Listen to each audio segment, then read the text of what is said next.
speaking of Milroe, that is a bad man. He is obviously a Heisman contender. I don't know why he gets so much hate even from the Bama fans. I said it since last year. He's one of the best players, not just quarterbacks, one of the best players in the nation.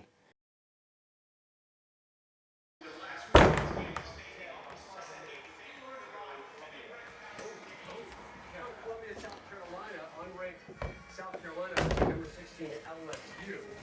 Little keeper here from the north. Sellers. 75 yards. He is gone.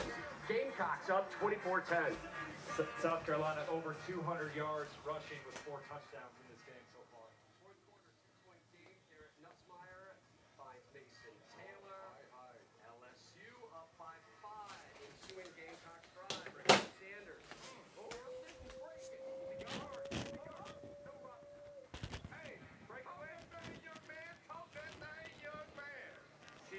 Good performance. Very good. Very, very, very good performance. Let's get the old trusty whiteboard out. Now, well, there's many places I could start with this. First things first, prayers and thoughts go out to Tyler Van Dyke. Hate to see that, man. I feel like I say this a lot when we see injuries in sports. I hate them. I wish they weren't a thing, but unfortunately they are. LSU and South Carolina are still ongoing, so if you see me looking all over the place, I'm watching that game. But getting back on track here at Tyler Van Dyke, I hate to see that, and I don't know what's up with Alabama injuring quarterback. Of course, it wasn't intentional, but it always seems like Alabama's injuring a quarterback like once a season.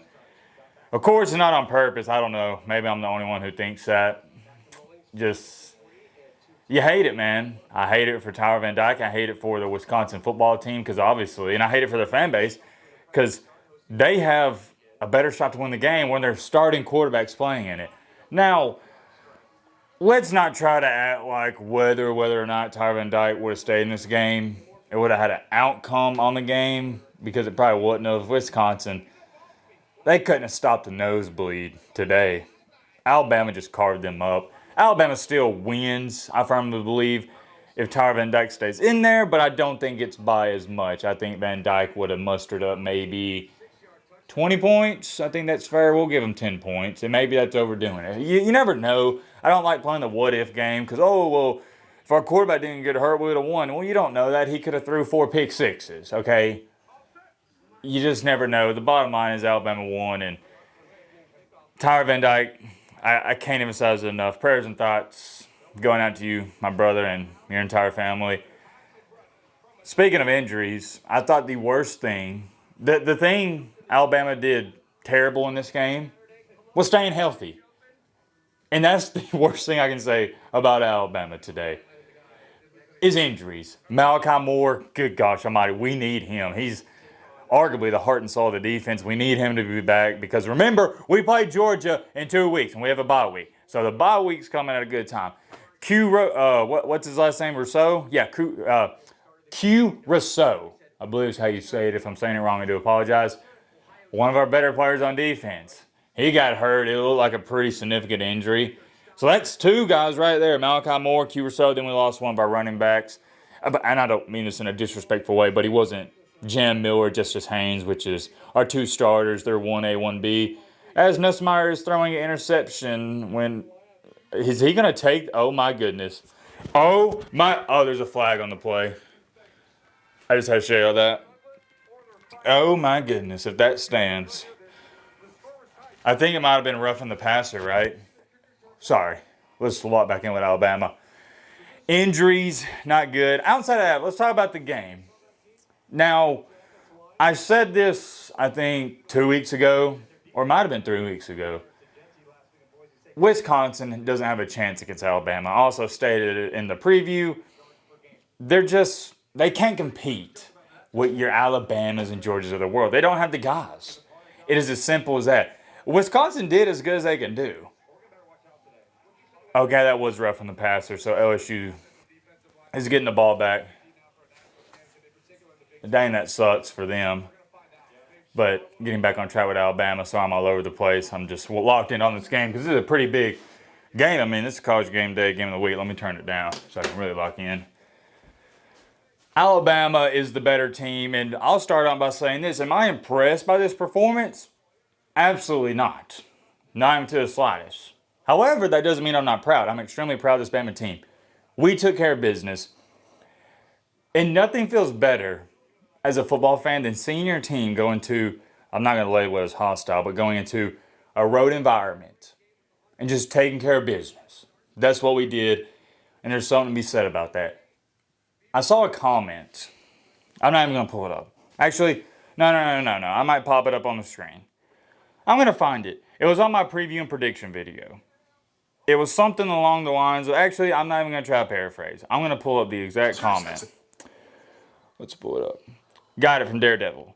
Alabama standard is not the same anymore, Matt. The Alabama standard used to be blow teams out, my apologies.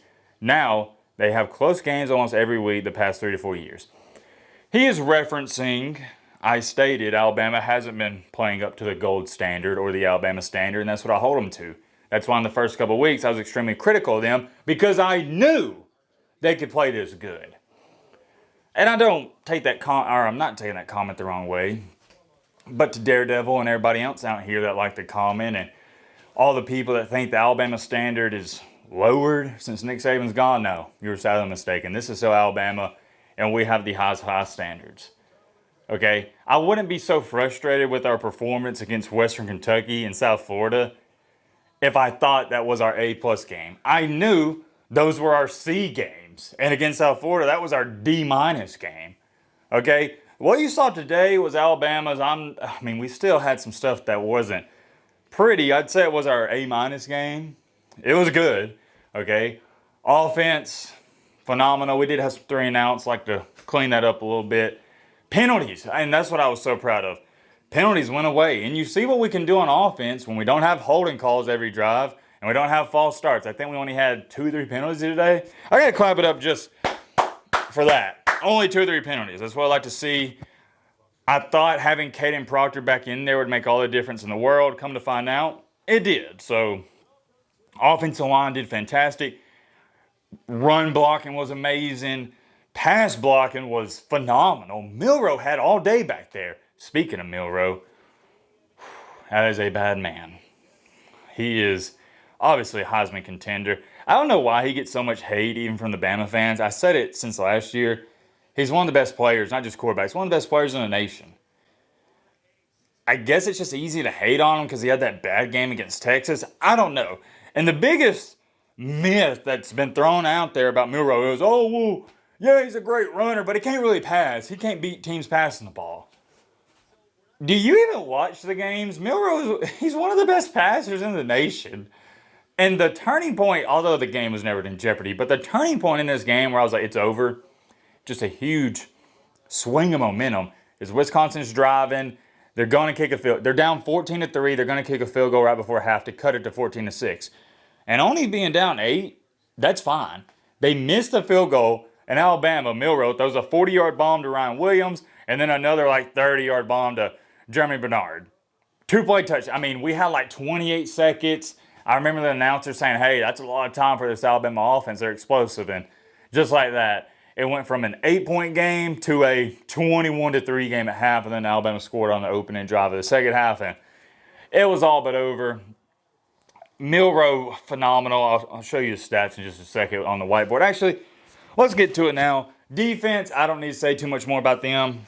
They did good, but I thought they were going to do good. We have an outstanding defense. We really need Q Rousseau to come back and Malachi Moore. I really need them back, especially Malachi Moore. And while I'm thinking about it,